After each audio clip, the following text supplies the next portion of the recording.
Alex Pereira. It's not going to be on the UFC White House card, according to him. But why? Why would the UFC keep their biggest star off the biggest event? Because for a minute there, it felt like Pereira on the White House card was surely a lock. Like, no doubt about it. It's like the perfect recipe. You put the biggest name you have to headline available because he's going to be available. The moment he beat Ankalaev, I'm pretty sure he knew my next fight is going to be on the White House card. That's what he wanted. I'm pretty sure. And you would build the rest of the card around that.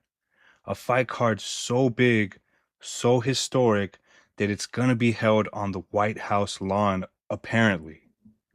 So it's not just another event, it's a celebration of the 250th anniversary of the United States, and it needs a main event that can live up to that.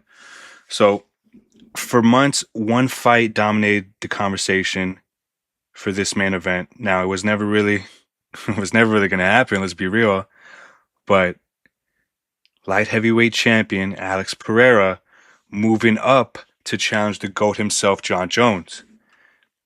It was a true clash of titans, a legacy super fight that never really had a chance, but some people were buzzing for it. And with this one Instagram post, we can put that to rest. This one single cryptic Instagram post by Pereira with UFC CEO Dana White, he drops a bomb with a simple caption, "Looks like the White House is a no-go." A fight, not with Jon Jones, but him as a headliner, it seemed like destiny. And now it's off the table, leaving us asking why.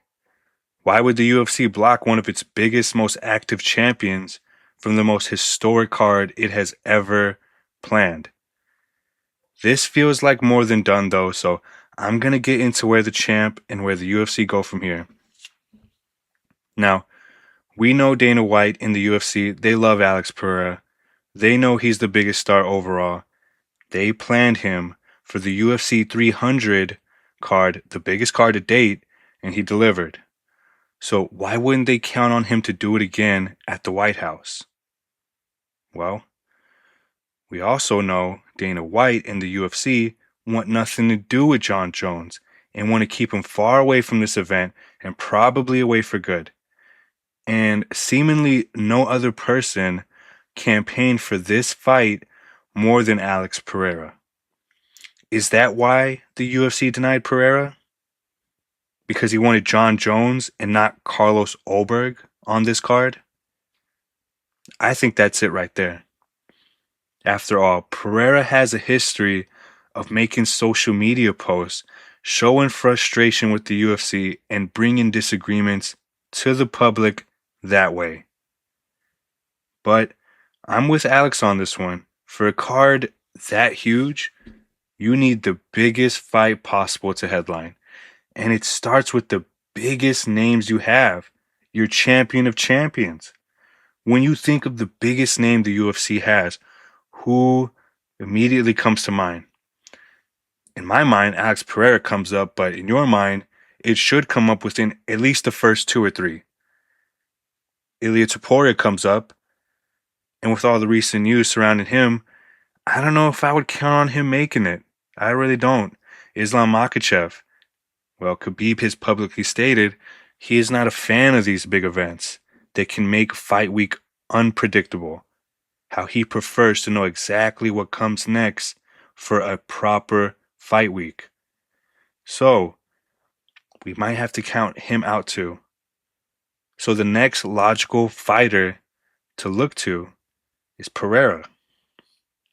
Are you really going to put Pereira versus Ulberg to main event? I don't think the UFC would do that. Even after some questionable matchmaking, to make this the White House main event? No. I mean, Jon Jones versus Pereira, that was just perfect. But again, pipe dream. That's all that was. And I mean, it was just like Pereira chasing triple champ status, right? I mean, that's just too perfect. I know John Jones wouldn't be the heavyweight champion, but a win over him sure as hell means as much. So I don't know. I think that's probably why we're getting this news right now. And go look at the comments under that post, by the way. It's not looking good for the UFC. I mean, how can they fix this? Well, they can start by still keeping him on the White House card. That's one. Two, you still give him a super fight if possible. If Tom Aspinall can ever recover from that signature eye poke of Cyril Gane, then that could be the next best super fight you have. I just can't imagine they don't put on some sort of super fight. Could the UFC really be planning something better? I mean, we probably have about 3 to 4 months before the UFC starts announcing those fights. So, I mean, if you can't give John Jones or Tom Aspinall to Alex Pereira, and the next best thing you have is Carlos Ulberg, ain't no way you make that the main event. For as hype as this card is, I don't know if I'd even make that the co-main. Or maybe our expectations for this card are too high. It may not be what we come up with in our heads because really, there haven't been any clues as to what the card would look like other than, oh, it'll be on lawn, it'll have no early prelims, and what, the one supposed leak of JDM and Michael Morales.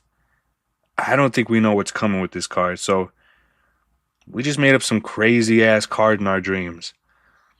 I think the UFC wanted Pereira to handle Ulberg before the White House card and then go from there. But they never agreed to a bout in January. So that left us with Paddy and Gaethje for interim gold. So if they still made him fight before the White House card, it would just be too quick of a turnaround at this point. I mean, just what an awful past few months it has been for the UFC with Tom Aspinall's injury and Ilia Topuria having his family issues. The UFC might be scrambling to find some big fights for that card. And, I mean, maybe that's where Armand finally gets his shot. I don't know. So, let me know what y'all think down in the comments. And if you made it this far, please like and subscribe. Really helps the channel grow. Please do that. And thank you.